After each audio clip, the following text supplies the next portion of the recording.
ஜாதி கட்சியில சீட்டு வாங்கி நின்ன பையனையே தேர்ந்தெடுத்துக்கான காரணம் என்ன? காரணம் என்னன்னா, இது இந்த படம் ஆரம்பிக்கும் போது அவங்க அப்பா சீட்டெல்லாம் வாங்கல. இல்ல நீங்க யார், உங்க பேர் என்னங்க? பாலா. சரி, தமிழ்நாட்டில் சாதி இல்லாமல் சாதி பார்க்காமல் வேட்பாளரை நிறுத்தக்கூடிய கட்சி ஒன்று சொல்லுங்க. இருங்க, நான் கேட்கறது அதுதான். இருங்க, எல்லாம் எங்களுக்கு தெரியுங்க.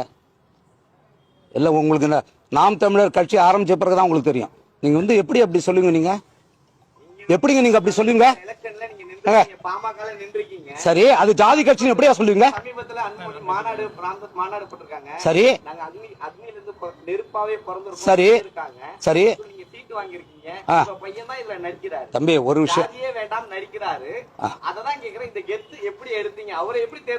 ராமதாஸை விட அன்புமணியை விட அரசியல் பேச யாரு இருக்காங்க?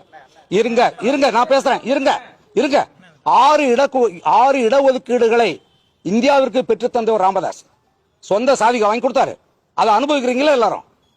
எந்த நாக்கு வச்சு அவர் சாதி கட்சி தலைவர் சொல்லுவீங்க? சுகாதார அமைச்சர்கள் இந்தியாவில் வந்திருக்காங்க. ஒரே ஒருத்தவங்க பேர் சொல்லுங்க நீங்க, அன்புமணி தவிர்த்து. இந்த 80 ஆண்டுகள்ல எவ்வளவு வேலைகளை செய்திருக்காங்க. சுற்றுச்சூழல் எவ்வளவு பிரச்சனை, இயற்கை. அதனால யாரும் இனிமே அப்படி பேசக்கூடாது, புரியுதா?